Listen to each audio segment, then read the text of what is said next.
10 vite pas miratimit reformës në drejtësi, organi akuzës vazhdon të vuajë mungesën e prokurorëve në sistem e numrin e lartë të dosjeve të mbartura për shkak të vakancave të krijuara si pasojë e shkarkimeve nga vettingu.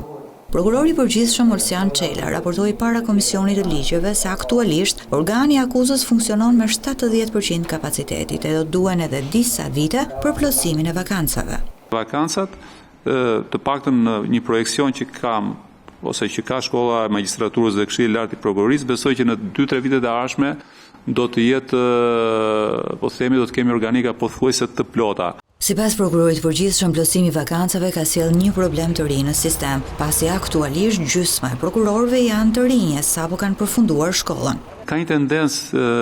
që ne shohim për herë edhe më tepër të magjistratëve të rinj për të pasur një jetë të ndarë mes Tiranës, ku jetojnë dhe vendi të punës, që është diku në një rreth ku ata janë caktuar. Sipas Çelës, ky fenomen është shoqëruar me probleme në cilësinë e ndjekjes penale. Kjo u shoqërua edhe me një zbrazje të këtyre prokurorive nga prokurorët më me përvojë, çka krijoi probleme brenda këtyre zyrave, të cilat përbëhen sot tërësisht pothuajse ose në masë më të madhe nga prokurorë të rinj, që fillon